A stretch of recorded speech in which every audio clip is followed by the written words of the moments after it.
1 year. That's all it took for Liverpool to go from champions to needing a whole new manager. Arne Slot won the Premier League in his very first season at Anfield. 12 months later, he's gone.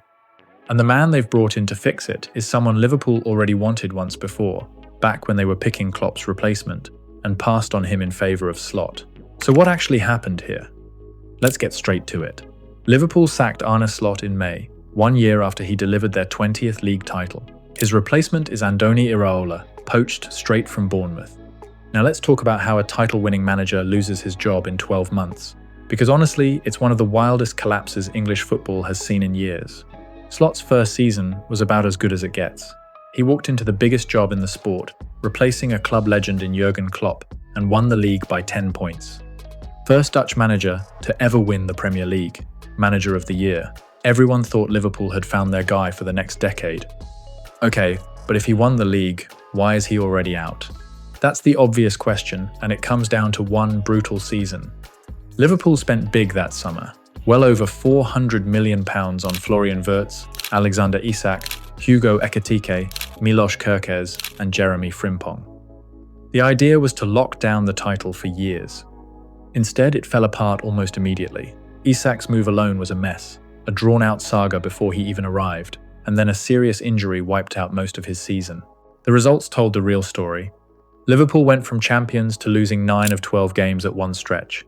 They dropped as low as 12th in the table, which for this club, with this squad, is basically unthinkable.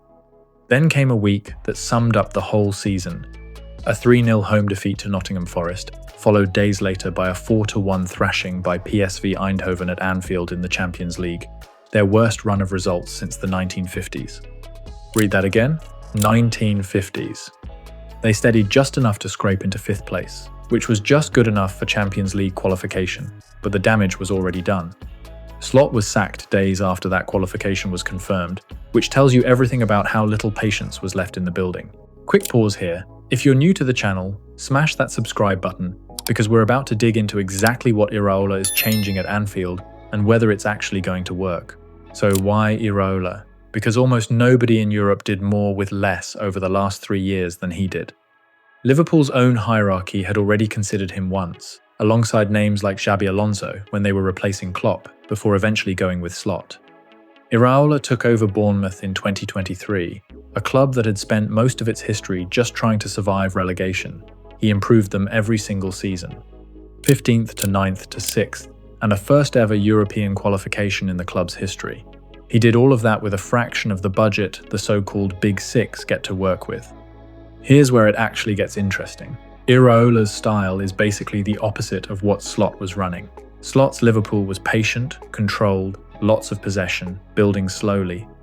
Iraola's Bournemouth pressed like their lives depended on it, won the ball back in seconds, and attacked in straight lines rather than passing it sideways 40 times.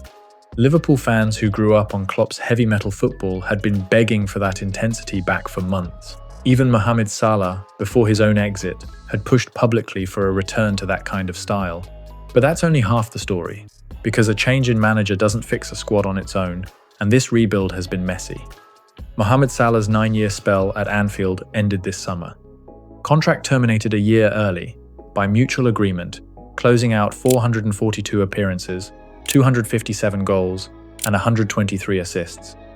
He's since signed with Trabzonspor in Turkey. Andy Robertson also left after 9 years at the club, his contract simply running out.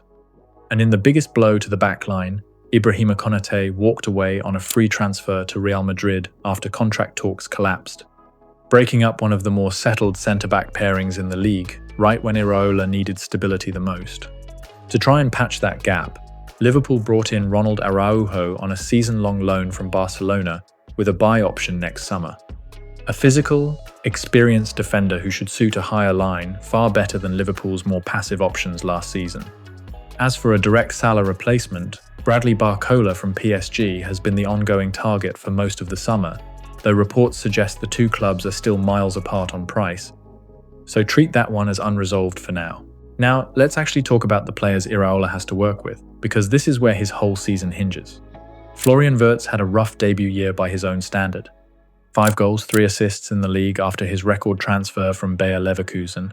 But dig a little deeper and he still created more chances than almost anyone else at the club. That's a player who was let down by the system around him, not a player without quality, and exactly the kind of talent a more direct style might finally unlock. Alexander Isak's year was basically wiped out before it started.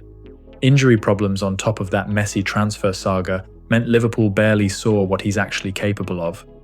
Getting a fully fit Isak playing alongside Wirtz might be the single biggest factor in how far this team can go. Dominic Szoboszlai was the one undeniable bright spot in an otherwise miserable season. Barely missed a league game and finished as Liverpool's best performer by most independent ratings. He's turned into exactly the box-to-box, high-energy midfielder that should thrive even more under a front-footed manager like Iraola. Hugo Ekitike actually finished as Liverpool's top scorer despite everything going on around him, before a late injury cut his season short right as he was finding real rhythm.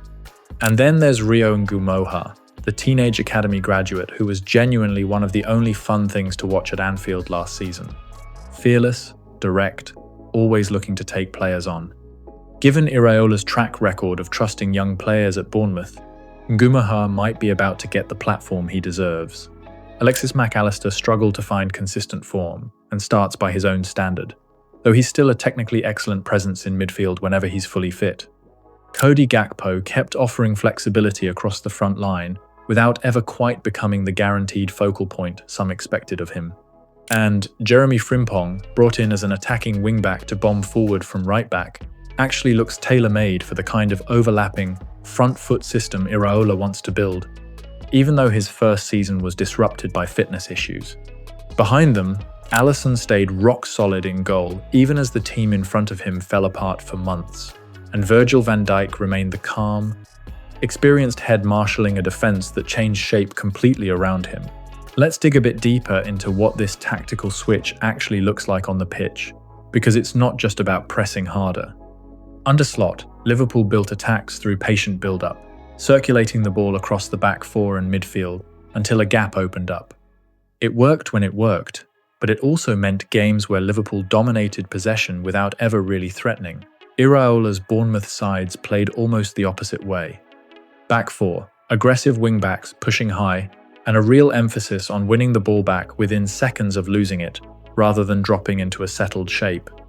In possession, it's about getting bodies forward quickly. The third pass that creates a chance matters more than the 20th pass that just keeps the ball moving. That's a demanding system. It asks a lot physically of every single player, which is part of why it worked so well with a smaller, hungrier Bournemouth squad that bought into it completely. The question now is whether a bigger, more expensively assembled Liverpool squad can commit to that same level of intensity, or whether some of last summer's record signings end up looking like square pegs in round holes. Early signs from pre-season suggest the attacking players, at least, are enjoying the extra freedom to run in behind rather than waiting for the perfect pass. It's also worth remembering how Iraola actually got here, because his path is a little different from the usual elite manager story. He started out coaching in Cyprus with AEK Larnaca, then moved to Spanish second division side Mirandes, before taking Rayo Vallecano up into La Liga. Bournemouth was his first real Premier League test, and by every measure, he passed it. That progression, small clubs to mid-table survival to European qualification, is exactly the kind of track record that made Liverpool circle back around to him once his release clause situation became workable this summer. The reaction from supporters has been mixed, and that's honestly fair. There's genuine excitement about the football on paper, faster, more direct, closer to the identity fans grew up on. But there's also real anxiety about a manager stepping straight from a club fighting to stay in the top half into one of the 2 or 3 biggest jobs in world football, with a squad that just went through its worst run of results in decades. At Bournemouth, a slow start was forgivable. At Anfield, it almost never is. The challenge in front of Iraola is genuinely massive.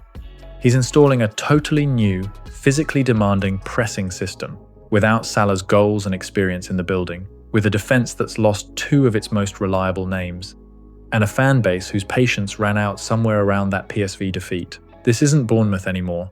There's no time to build slowly. There's no forgiving mid-table safety net if results don't click straight away. But there's a reason Liverpool circled back to this exact manager years after first considering him. This is a squad with far more raw talent than last season's table position ever showed. If Iraola can bring back even half of the intensity that made Klopp's Liverpool so feared, while working with better individual players than he ever had at Bournemouth, this rebuild has every chance of turning around faster than anyone outside Anfield expects right now. So here's the real question. Does Iraola actually get Liverpool back challenging for the title next season, or does this turn into an even messier year than the one that just ended? Drop your prediction in the comments. I actually want to know what you think happens here.